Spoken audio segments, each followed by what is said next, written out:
All right, so we're up here in a in a beautiful part of the world, on just inland of Coffs on the New South Wales mid-north coast, here for Beta's 2026 Enduro range. And as always, we talk about Beta, we talk about a smorgasbord of models, and you know, the boys from Larry Australia, the distributors based up on the Gold Coast, have provided that once again. So just a quick overview, we've just got sort of 4 representative bikes here, but you know, here we're testing we had the XTrainer, we also had the 7 out of the 8 X Pro, or the standard Enduro model, just not the 125 in that lineup. And we had, the boys air freighted in a couple of the race models, the RR race models, the up-spec Kayaba suspension. So let's just give you a quick overview of what's new. I guess, you know, the really significant thing last year was, I guess, repositioning the X Pro as a better middle ground between that XTrainer and the race models. You know, came with different frame, completely different suspension, lower seat height, etc. And you know, claimed 70% of people should be buying this over, you know, the race model, which, you know, as its namesake suggests, is much more designed for the race. So you kind of think with that sort of, for racers, I should say, you kind of think with that sort of effort every year, you know, this year might just been some refinements, and I guess it kind of is across the board. So let's just get really top line what they've done. So, okay, let's just take across the entire range first of all. New caliper, Nissan caliper on the front to give it a little bit more feel, introduced on the motocross bike a couple of years ago, adapted by the race models. Also got some new bits to the tail light. There's reinforced radiators across the entire board. I think slightly better cooling, but also just more reinforcement. Then when it comes to the race model, I think the really interesting thing, there's not a lot of upgrades, but what they have done this year is everybody gets, I think it's about $1,100 worth of pipe as a freebie. So typically in the past, you're talking about $1,800 differential between the X Pro and the equivalent race model. Now it's up around the sort of $2,300 model, and it's something we've always sort of argued in a way that you know, the race probably should be a greater premium, because you get all these extra bits and pieces on the thing aside from the Kayaba suspension, and that's why a lot of people probably in a lot of ways wrongly, you know, gone and bought themselves a race model. So look, we've had an amazing opportunity up here. The guys have built a really interesting, we had our test track today was, I guess, a mixture of really sort of snotty single track. We had some really cool kind of open flowy grass track. So it just gave us a really good feel for the bikes. And again, it's very difficult sort of covering off 2 strokes and 4 strokes when you've got so many models. And again, across the ranges, you know, the XTrainer, the X Pro and the race. But I'm going to call Jeffrey Ballard in, who's you know, done a lot of testing. I was a little bit under the weather today and didn't do a great deal of testing and didn't get as much time as I would have wanted to on these bikes. But Jeff was, I think they were calling you the Energizer Bunny today, mate, because you may be getting on GB, but I see you're still ripping, mate. And thanks, mate. First of all, how was your day? I mean, let's just talk about the experience. It was pretty cool. Quite a difficult challenge to come into these things, right, and try and get a sense of all the different bikes, right? Yeah, and the track was awesome, really good. It was technical. It would have been very hectic if it had rained, so it was very technical, especially if it rained. But we certainly found plenty of parts to test the bikes out. Yeah. And you know, I'm pretty familiar in many ways with these bikes, and I'm always interested to see what they're changing and stuff like that. But I'm a bit of a seat of the pants kind of guy, where I just, you talk about the things and I just want to ride them, you know. But yeah, it was interesting. There was I've got a couple of favourites, and I certainly, loved one that was maybe not expected from me to love it.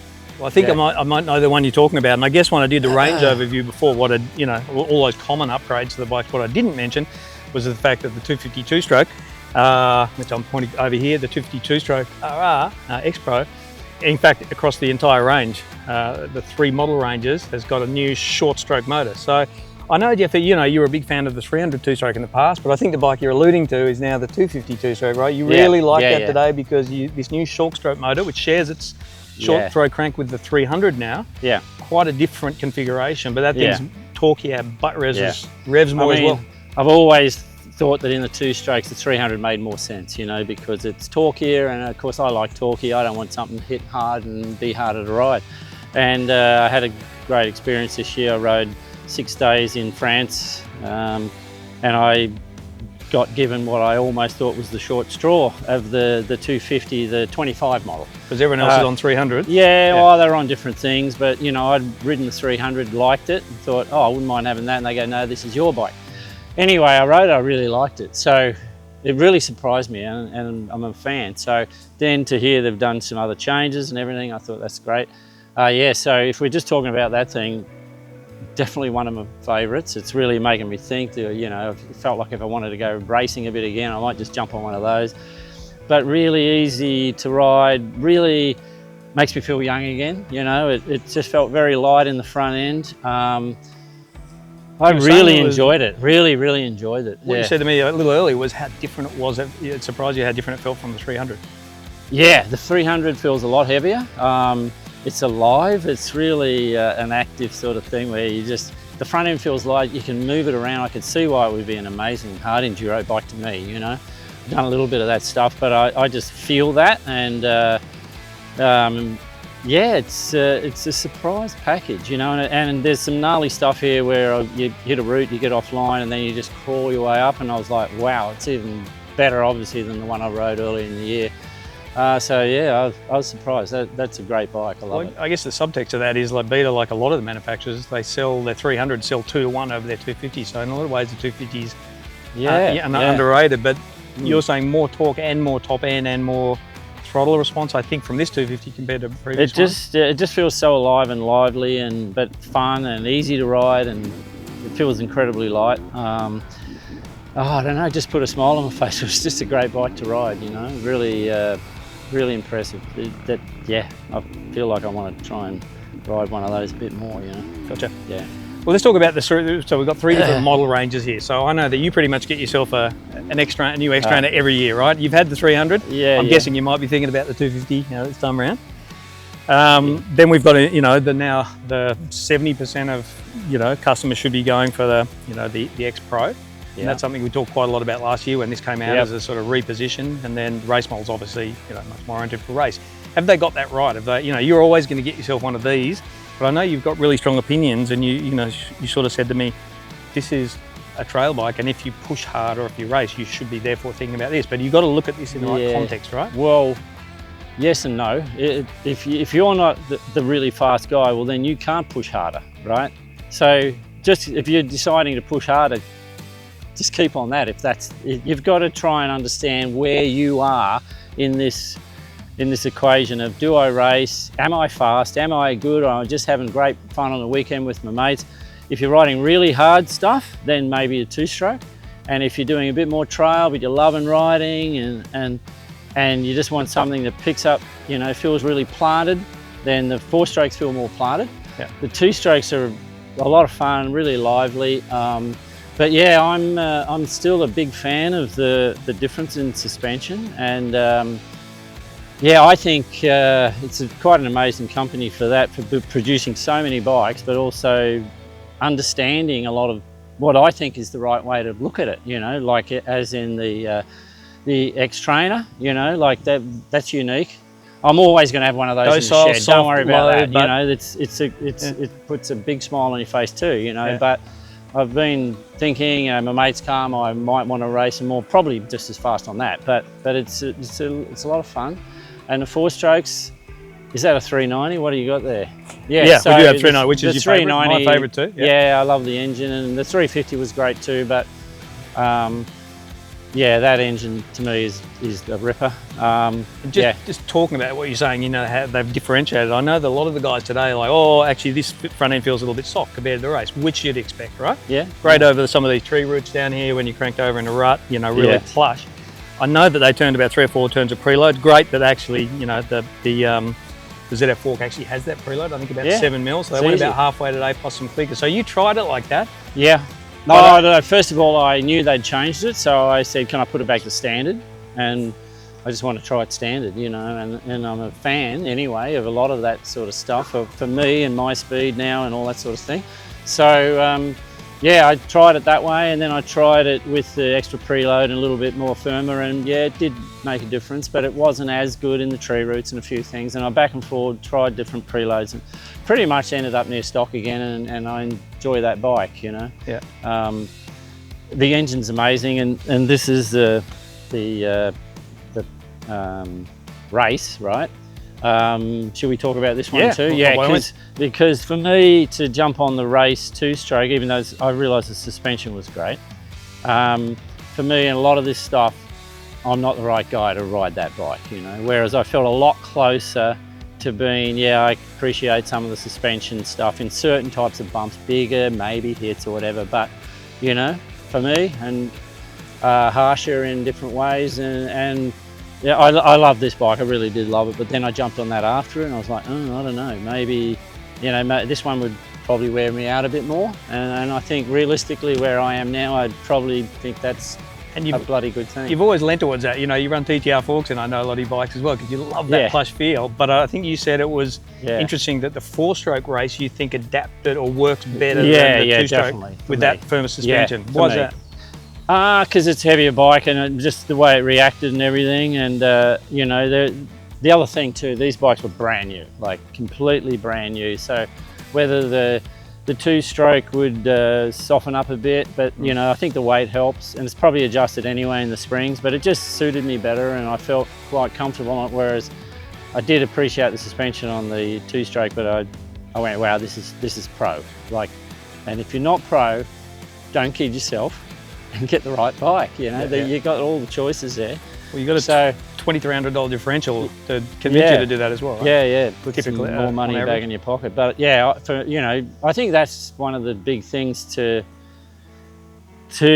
question yourself on is, I've got to be realistic here because I'm the one riding it. Am I that good? No, maybe I'm not, you know. Maybe, yes, that thing will suit me, pick up the ground better for me at my speed.